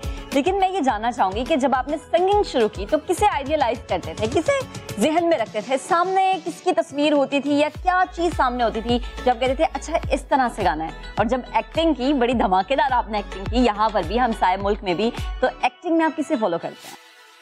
जब मैंने गाना शुरू किया तो मुख्तलिफ सिंगर थे। मेरी अम्मी को जो और अब्बू को भी जो पुराने सिंगर हैं, जैसे मेहदी हसन खान साहब, किशोर कुमार, मोहम्मद रफ़ी, मुकेश, हेमंत कुमार, फरीदा खानम, इकबाल बानो, अमानत अली खान साहब, फ़तेह अली खान साहब, बड़े गुलाम अली, मतलब इन लोगों को ज़्यादा सुना जाता था, सलामत अली खान साहब। तो फिर उनको सुन के बचपन में, तोफ़ैल नियाज़ी, तो उनको सुन के वो बचपन से जो है वो एक लगाव पैदा हुआ उनकी चीज़ें फिर गा के को फॉलो करके। चलिए भाई, आपके गाने हम सुनते हैं और गुनगुनाते हैं, लेकिन आप खुद क्या करते हैं? अपना ही गाना बार बार गुनगुनाते हैं या कि किसी और का भी गाना गुनगुनाते हैं? कोई और भी फेवरेट है, किसी और का कोई गाना भी आपको पसंद है? और अगर ऐसा है तो फिर रिक्वेस्ट है सुनाना भी है। मेरे अलावा बहुत से गाने हैं, बहुत सिंगर्स के, जिस तरह नुसरत फ़तेह अली खान साहब के बहुत से गाने, ठीक। अच्छा अली, आपने एक इंटरव्यू में ये भी कहा था कि सलमा हायक आपको अपनी फैन लगी हैं। हॉलीवुड से कोई ऑफर हुई या आपने खुद वहाँ किसी प्रोजेक्ट में दिलचस्पी ली हो? कोई प्लान आगे फ्यूचर में कि वहाँ पर काम करने का कोई प्लान हो? जी, हॉलीवुड से चीज़ें कुछ प्रोसेस में रही हैं और हैं भी, लेकिन मैं वक्त से पहले कुछ कहना नहीं चाहता। अच्छा अली, बायोग्राफीज आपको बहुत पसंद है, आप पढ़ते हैं, किसकी बायोग्राफी आपको सबसे ज़्यादा पसंद आई और वजह क्या थी? और इसके साथ साथ अपनी बायोग्राफी भी लिख रहे हैं? मैं सोच रहा हूँ अपनी बायोग्राफी लिखने का, कुछ ख्यालात आ रहे थे, बल्कि पिछले ही दिनों कुछ सोच रहा था कि अब काफ़ी ऐसी चीज़ें हैं जो कि दिल करता है कि एक्सप्रेस करूँ, जो मेरी जर्नी रही है, एक सफ़र रहा है। उसमें बहुत सी ऐसी चीज़ें हैं जो अगर एक तो आपको पढ़ने के लिए हो सकता है इंटरेस्टिंग हो, जो बातें मैंने कभी किसी से ना कहीं ना की, लेकिन हो सकता है वो आपके लिए, आपकी जर्नी के लिए फ़ायदेमंद साबित हो और आपको पढ़ने में मज़ा आए। तो सोच रहा हूँ अपनी बायोग्राफी लिख। वैसे अदरवाइज़ बहुत से लोगों की है। ब्यूटीफुल माइंड बहुत अच्छी है, इनटू द वाइल्ड, मंडेला पे, जिन्ना पे, गांधी पे, हज़रत अली पे, प्रॉफिट के पे, डिफरेंट जो बड़े लोग हैं जो गुजरे हुए हैं, उन पे पढ़ने का बहुत अच्छा लगता है, मज़ा आता है पढ़ के। ठीक। अच्छा अली, अगर थोड़ा सा मैं ये पूछूं कि सियासत कितनी पसंद है? या बहुत से गुलकार और अदाकार हमने देखा कि पॉलिटिक्स उन्होंने ज्वाइन की है, आपका कोई इरादा है कि आप सियासत का हिस्सा बने कभी भी? देखिए, सियासत में मेरे ख्याल में इस वक्त अगर टाइम को देखा जाए तो मैं I don't think that I am cut out for politics, क्योंकि सियासत एक कम्प्लीटली डिफरेंट डोमेन है, एक डिफरेंट लाइफस्टाइल है एक्चुअली। तो अभी मैं अपने आर्ट और म्यूज़िक इस चीज़ पे फोकस करता हूँ, और जो हमारे समाजी काम हैं, जो social work Ali Zafar foundation के थ्रू जो कर रहा हूँ, उसके थ्रू जो मैं सोसाइटी में कर सकता हूँ, और अपने म्यूज़िक और आर्ट के थ्रू जो कर सकता हूँ अभी। ज़बरदस्त। म्यूज़िक एंड आर्ट के थ्रू जो कर सकते हैं उसमें फोकस्ड है, you doing social work as well. लेकिन अब मैं आपको ज़रा दे रहा हूँ तीन ऑप्शंस, पेंटर, सिंगर, एक्टर, क्योंकि ज़रा आप इन तीनों में बड़े कमाल के हैं। अगर खुद को आपने रेट करना हो इन तीनों फील्ड में से, तो क्या रेट? मैं अपने आप को कभी रेट करता नहीं, और मैं तो ये समझता हूँ कि जो भी ये चीज़ें होती हैं, चाहे मैं गाना गाता हूँ या एक्टिंग करता हूँ या कोई भी तख्लीकी अमल जो होता है, वो आता कहीं और से है, और हम एक वेसल होते हैं, एक जिसके थ्रू वो एनर्जी ट्रांसलेट होती है, क्रिएटिव एनर्जी, और कुछ चीज़ तख्लीक का अमल वजूद में आता है और कुछ चीज़ बन जाती है और वो आप तक पहुंच जाती है, आपको अच्छी लग जाती है। तो इसमें मेरा कोई कमाल नहीं, बस वो हो जाता है। ठीक अली, बेहद शुक्रिया, हमारे साथ गुफ्तगू कर रहे थे इस पुरमुसर्रत मौके पर। यही यकीनन हमारे साथ साथ जितने भी लोग हमें देख रहे हैं, सुन रहे हैं, उनकी ईद आपने बहुत ज़्यादा हसीन कर दी। ईदी देख के अपनी मौजूदगी जाहिर कर दी। क्या बात है जनाब, ज़बरदस्त। बढ़ते हैं आगे, लेकिन एक छोटी सी ब्रेक के बाद। Stay with us. Asif Ali Zardari साहब आसिफ अली जरदारी साहब बहुत बड़े सियासतदान हैं।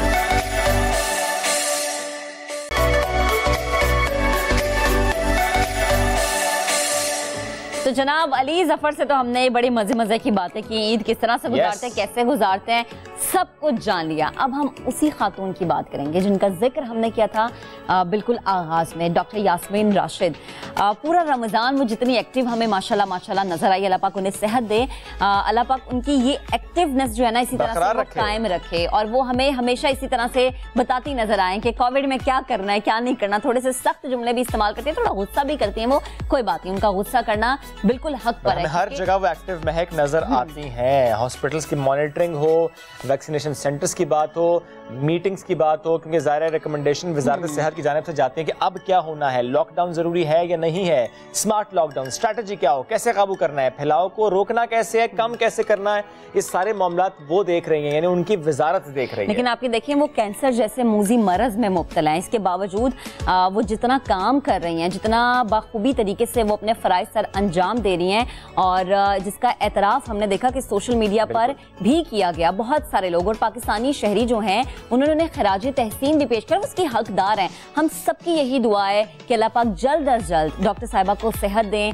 वो जल्द अज जल्द जो हैं बिल्कुल ठीक ठाक हो के ना, और जिस तरह से वो हमें नजर आती थी ना, बड़ी एक्टिव सी, वो दोबारा से हमें वैसे नजर आए। हमारी नुमाइंदे दानियल उमर उनके पास गए और देखा कि वो इस मर्तबा डॉक्टर साहिबा इस मर्तबा ईद कैसे मना रही हैं, किस तरह से, क्या घर में डांट रही हैं, किस घर में कह रही हैं कि समाजी फासले को बरकरार रखो, कोई गैदरिंग घर में नहीं होनी। ये सब जो अहवाल है ना, वो हमें हमारे नुमाइंदे दानियल बताएंगे। जी दानियल।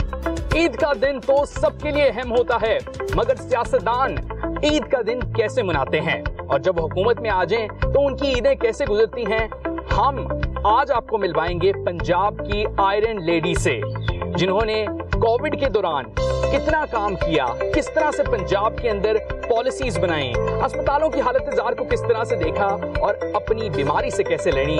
मिलते हैं सूबाई वज़ीर सेहत पंजाब डॉक्टर यास्मीन राशिद से।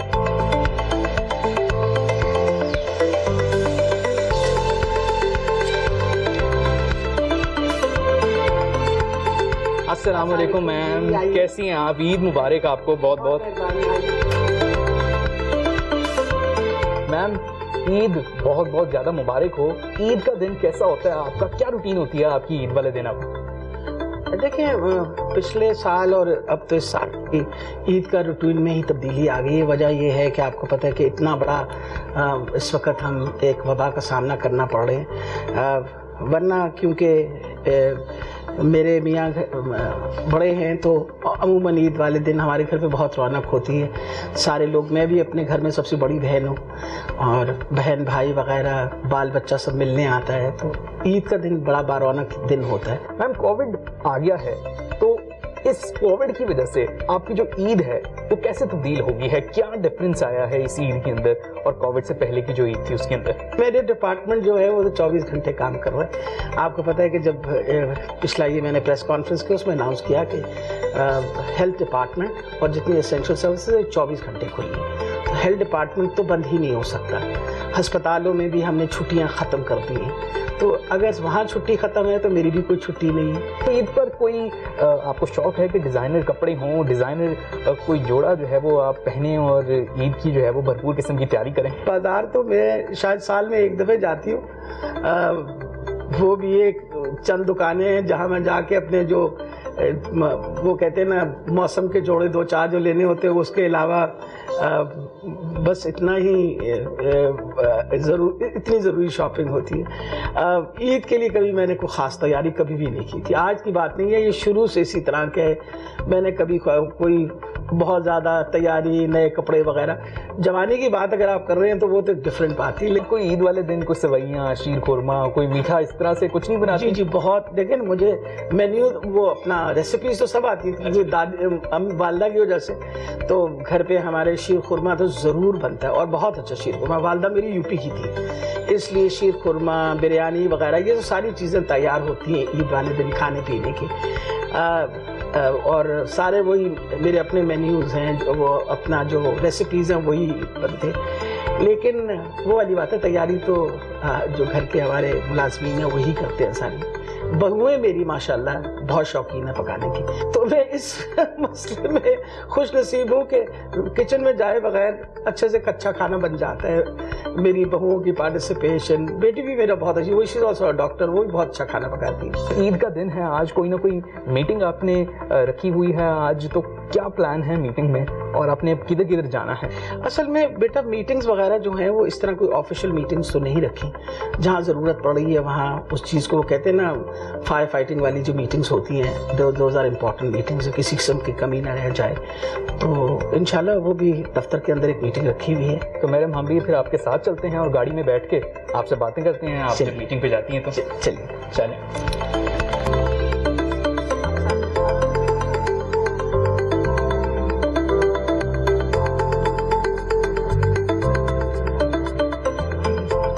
ईदी तो आप भी लेती होंगी? बिल्कुल। तो ईदी कलेक्शन कितनी हो जाती थी जब आप बचपन में थी? कौन कौन ईदी देता था? देखिए बचपन में तो बहुत शौक से ईदियाँ इकट्ठे करते थे। उस जमाने में 20 रुपए तो लगता था, जैसे पता नहीं कितनी दौलत हो गई। आज 20 रुपए बच्चा लेने को तैयार नहीं है हमसे। बचपन की ईदें हैं गाँव की, क्योंकि मैंने पहले 5 साल अपने दादा दादी के साथ घर पे वहाँ गांव में रही मैं। मेरा गांव का नाम नीला है, चकवाल में है, क्योंकि मेरी वालदा पढ़ रही थी मेडिकल कॉलेज में। वो she was in second year medical college जब मैं पैदा हुई, दूसरे साल में थी। तो मैं फिर दादा दादी के पास ही रही 5 साल स्कूल में आने से पहले। तो जो अच्छी बात थी वो ये थी कि वो जो गांव की ईद है उसकी अपनी खूबसूरती होती है।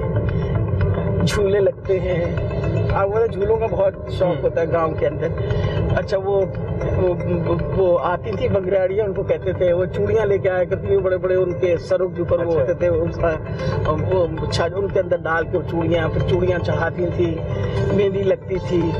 तो वो एक एंजॉयमेंट, वो डिफरेंट एंजॉयमेंट जो आप ये शहरों की ईदों से बड़ी फ़र्क होती है। ईद पे पहले तो अब तो ज़ाहिर है कोविड है, यहाँ मिनिस्टर बनने से पहले, सियासत में आने से पहले कभी आप जाती थी बाची मस्जिद, कहीं घूमने फिरने, सैर करने, कैसा कोई एक्सपीरियंस होता था? यहाँ लाहौर आने के बाद ऐसा कोई इस तरह की ईद नहीं हुई? नहीं, इस तरह की तो बेटा कभी ईद पे मैं कहीं बाहर फिरने करने नहीं जाया करती, करना कभी हमारा ऐसा। वैसे सेहत का बहुत शौक है मेरा ख्याल है पाकिस्तान का शायद ही कोई ऐसा हिस्सा होगा जो मैंने ना देखा हो और मेरे बच्चों ने मेरे साथ ना देखा। अच्छा। और वो सबको सेहत का शौक है। यानी आप ये सोचिए कि मैं बेस कैंप ऑफ K2 तक गई और 51 साल की उम्र में मैंने पहली दफा बेस कैंप K2 किया, जो कि लोग कहते थे मुश्किल तरीन ट्रैक है। अच्छा। आई वॉज 51 ईयर्स ओल्ड और 2 दफा, एक दफा नहीं, मैंने 2 दफा बेस कैंप ऑफ K2 किया, कॉनकॉर्डिया तक 10 दिन की वॉक करके, तो तकरीबन 93 किलोमीटर चलना अपहिल। जासमीन साहबा, अगर आज आप सियासत में ना होती तो आप क्या करी होती? नहीं, मैं सियासत में ही होती। अच्छा जी, मैं तो ये प्लान था सारा कि आपने सोचा हुआ था? देखिए, मैं आई वॉज स्टूडेंट लीडर। मैंने 16 साल की उम्र में ताशकंद डिक्लेरेशन के खिलाफ पहला जुलूस निकाला। आई वॉज अवेयर, मतलब 16 साल की उम्र में मुझे पाकिस्तान की सियासत की अवेयरनेस थी। उसके बाद मैं लाहौर कॉलेज के अंदर स्पोर्ट्स प्रेसिडेंट रही, स्पोर्ट्स का बहुत शौक है।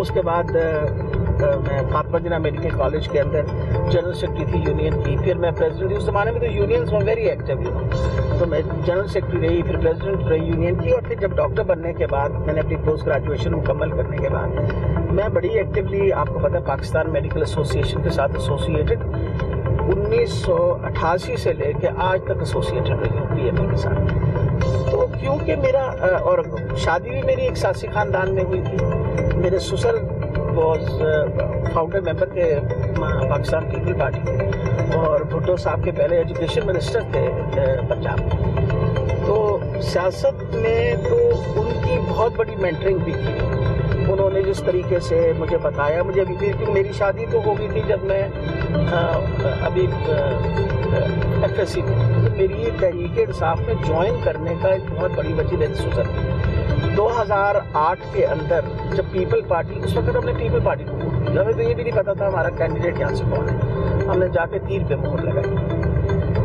पीपल पार्टी जीत गई। उसके जीतने के बाद जरदारी साहब ने वो जो कू किया कि जी भाई मैंने चेयरमैन, और वो जो लेटर निकला, तो मेरे ससुर बहुत ज़्यादा डिस्टर्ब हो। उस वक्त उनकी माशाल्लाह उम्र 98 साल थी। उन्होंने मुझे, हम इकट्ठे ही रहते थे, मैं जब निकलने लगी घर से बाहर तो मुझे मुलाजिम ने कहा कि आपके अब्बा जी बुला रहे, मलिक साहब बुला रहे कि उनसे मिले बगैर मत जाइए। मैं उनके पास गई तो अखबार लेके बैठे हुए थे। मुझे कहने लगे आप रिटायर कब हो रही हो? तो मेरी रिटायरमेंट को 2 साल थे अभी। मैंने कहा भाजी 2 साल है अभी। तो कहते हैं मुझे कि फिर तुझे सियासत में जाना ही है ना? मैं कहा जी इंशाल्लाह, मतलब I wanted to come into general politics. तो मुझे कहने लगे कि और बेटा साढ़े वास्ते पीपल पार्टी जगह खोल दी। अच्छा, मैं बड़ी शौक उनकी तरफ देख के मैंने कहा अब्बा जी क्यों? कहते नहीं ये पीपल पार्टी ख़त्म हो गई। तो मैं अब्बा जी की शक्ल देख रही, मैंने कहा अब्बा जी फिर मैं कहाँ जाऊँगी? मुझे कहने लगे आप इमरान खान की सोचिए। अच्छा, मैं हक्का बक्का उनकी शक्ल देख रही हूँ। उस ज़माने में आपको पता है कि, और ये कौन सा सन था जिस टाइम? 2008 की बात, 2008 में। और उनका ये प्रिडिक्ट करना, मैं आज दिल में जब सोचती हूँ रिट्रोस्पेक्टिवली कि उनकी कितनी दूर अंदेशा सोच है। जब मैंने उनसे कहा, मैंने कहा जी वो तो पार्टी टांगा पार्टी है, कि उस ज़माने में शेख रशीद साहब ने ये फरमान फरमाया था, आपको याद है ना ये? हाँ जी। अब्बा जी ने कहा कि देखें खान साहब को, इमरान खान को वो बंदे चाहिए जो उसकी विजन पर हो और जो उसको ऑर्गेनाइजेशन में हेल्प करे। 2010 के अंदर जब फिर मैं रिटायर हुई तो मेरे दिमाग में तो ये बात घूम रही थी। अंजलि अब्बास ने ऑलरेडी ज्वाइन किया हुआ था, मेरी दोस्त है, वो बहुत जिद करती थी मेरे साथ कि तुम भी बापर पार्टी ज्वाइन करो। फिर 2010 में मैंने ज्वाइन द पार्टी।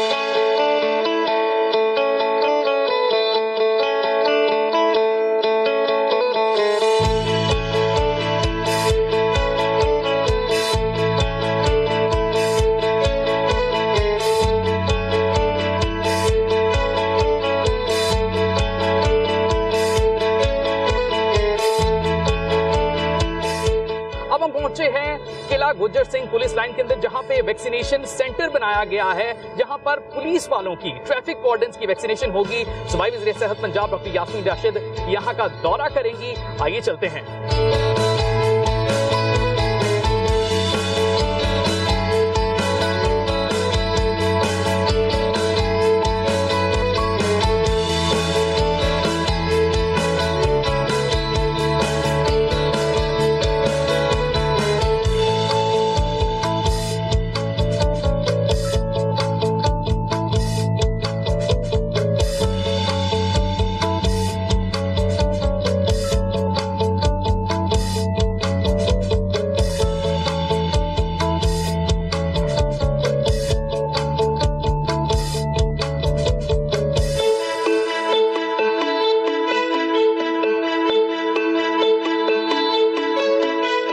कुछ अर्सा पहले आपकी सेहत से मुतालिक ज़ाहिरा आपके ऊपर एक मुश्किल टाइम आया, आपको कैंसर डायग्नोज हुआ।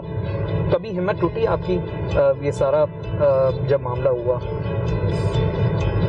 जब डायग्नोसिस हुई और 2-3 दिन तो बेटा मैं भी इंसान हूँ, थोड़ी सी परेशानी तो हुई, लेकिन अल्लाह की बड़ी मेहरबानी है। मैं हर चीज़ को एक इम्तिहान समझती हूँ। ज़िंदगी आपका इम्तिहान है, तो जब अल्लाह बहुत सारी अच्छी चीज़ें देता है, उसमें अगर इस इम्तिहान में भी डालेगा तो अल्लाह ताला की मेहरबानी से ये इम्तिहान से भी गुजरना बहुत ज़रूरी था। शुक्र है खुदा का कि इतनी दुआएं, जिस तरह लोगों ने आप सोच नहीं सकते कि कितनी लोगों ने दुआएं की। वजह ये थी कि इस दौरानिया में मुझे जो सबसे बड़ी परेशानी थी ये थी कि कोविड है, काम बहुत ज़्यादा है। जब मैंने खान साहब को जाके बताया तो भाई मेरा ये प्रॉब्लम है, तो मैं परेशान, मेरी परेशानी देख के तो वो भी 2 मिनट परेशान हुए। तो मुझे कहने लगे कि आप, मैंने कहा सर अगर मैं मैनेज कर सकी तो मैं आपको बता दूँ, नहीं मैनेज कर सकी तो ना। तो उनकी बहुत बड़ी मेहरबानी है कि उन्होंने मेरे पे वो कॉन्फिडेंस रिपोज किया।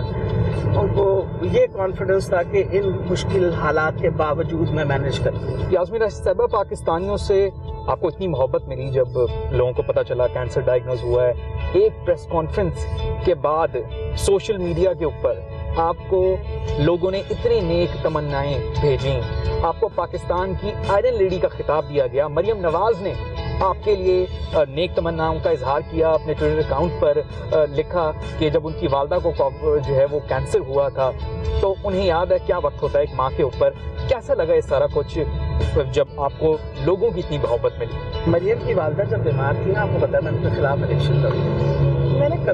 मैंने हमेशा उनके लिए दुआई मांगी। वजह यह है कि माँ एक ऐसी हस्ती है जो हर बच्चे के लिए हर उम्र में ज़रूरी है। मैडम, सियासतदान तो अगर कोई ना कोई बीमारी हो जाए तो वो तो बाहर चले जाते हैं, आप कैसे पाकिस्तान में आपने अपना इलाज करवाया? आपने कभी सोचा नहीं कि मुझे बाहर चले जाना चाहिए इलाज के लिए? देखिए मेरे माशाल्लाह 8 ऑपरेशन हुए, दोनों घुटने, दोनों आंखें, मेरी स्टेक्टमी हुई हुई है, लेप्रोटमी हुई हुई है, कोलिसिस्टेक्टमी हुई और अब मेस्टेक्टमी हुई। सारे ऑपरेशन मैंने पाकिस्तान में करवाए। हालांकि मेरे पास हर किस्म की सहूलत बाहर है, क्योंकि मैंने सारी ट्रेनिंग इंग्लैंड में की थी। बहुत ज़्यादा मेरी वहाँ दोस्तियाँ वगैरह, वो जब भी सुनते थे कि मेरी कोई प्रॉब्लम हो गई है तो कहते थे यहाँ आ जाओ। मैं कहती नहीं। वजह यह है कि पाकिस्तान में अच्छे से अच्छा डॉक्टर है। मैडम, हमारे जितने भी लीडर्स हैं आपने अब उनकी एक अच्छी बात बतानी है। रैपिड फायर राउंड हम करने लगे हैं। सबसे पहले आप बताएं बिलावल भुट्टो जरदारी की एक अच्छी बात। बिलावल भुट्टो की अच्छी बात, मेरा ख्याल है यही एक अच्छी बात है कि वो बेनज़ीर का बेटा, और तो कोई ऐसी बात नहीं। नवाज शरीफ की एक अच्छी बात बताएं। जहाँ तक नवाज शरीफ साहब का ताल्लुक है तो from political point of view I think जितना मौका उनको अल्लाह ताला ने दिया उस मौका, उन्होंने उस मौके से कोई फायदा नहीं उठाया। आसिफ अली जरदारी साहब आसिफ अली जरदारी साहब बहुत बड़े सियासतदान हैं, यही उनकी अच्छी बात है। हाँ, ये उनकी अच्छी बात है। और उन्होंने जितना पागल किया नून लीग को, अब शायद नून लीग को समझ आ गया। मैं तो पहले दिन से आपको पता है हर प्रोग्राम में कहती थी ये एक अनहोली अलायंस है, ये वो लोग हैं जो आपस में कभी नहीं चल सकते। मैं तो दोनों की हिस्ट्री जानती हूँ। मरियम नवाज साहिबा, देखिए मरियम नवाज जो हैं, मैं उनको सियासतदान, लेकिन ये तो सर्कमस्टांशियल, वो सियासत में इसलिए नहीं आई कि वो सियासत की शौकीन थी, वो एक एम्बिशियस तौर पे कि वालिद साहब की कुर्सी लेनी है उन्होंने, उस शौक पे आई हैं उसमें। और आपकी जो एक्टिविज्म होती है ना, उसमें बहुत फ़र्क होता है। मैं सियासत में इसलिए नहीं आई कि मेरे वालिद साहब सियासतदान थे, मैं सियासत में इसलिए आई कि मुझे बचपन से सिखाया गया कि हम अपने हक के लिए बात करें। And that is the idea कि आई थॉट कि आई शुड कम इनटू। जब आप सेल्फ मेड होते हैं ना उसमें, और एक वो बंदा जो बाप या माँ के सर के ऊपर चढ़ के आए, उसमें बहुत फ़र्क होता है। उस्मान बुज़दार साहब, देखिए मेरे लिए उस्मान बुज़दार साहब, मैं तो उनकी I have immense respect for him, क्योंकि एज अ चीफ मिनिस्टर मेरी मिनिस्ट्री का जितना उन्होंने ख्याल किया, और अगर वो मुझे इस तरह सपोर्ट ना करते तो शायद आज सेहत के शोबे में जो हमारे बेहतर कारकर्दगी हो रही है वो कभी भी नहीं होगी। इमरान खान साहब, इमरान खान साहब की दो बातें मुझे बहुत अच्छी लगी। एक तो वो सच बोलते, जो मर्जी को कहे। देखिए ये जो मर्जी फालतू फजूल, मैं 10 साल से उस इंसान को जानती हूँ, उनको झूठ से बहुत ज़्यादा नफरत है। ही लाइक्स के आप बहुत बेहतर है, आप सच बोलिए। लोग उनको कहते हैं ये किस किस्म का सियासतदान है जो आके कह देता खड़ा होकर कि मुझसे गलतियाँ होंगी। झूठ तो नहीं बोलते हैं, वो किसी चीज़ को बोलते, सच बोल रहे हैं। It is important that he speaks that. और बड़ा बहादुर इंसान है, मैंने हर मौके पे उनको बहादुर ही देखा। और आपको लीडर वही होता है आपका जो सच बोलता है और बहादुर होता है। और उनकी सबसे बड़ी बात है कि उनकी नेक तमन्ना है पाकिस्तान के लिए, वो उनके दिल में सवाए पाकिस्तान के मोहब्बत के और किस तरह पाकिस्तान की बेहतरी के लिए।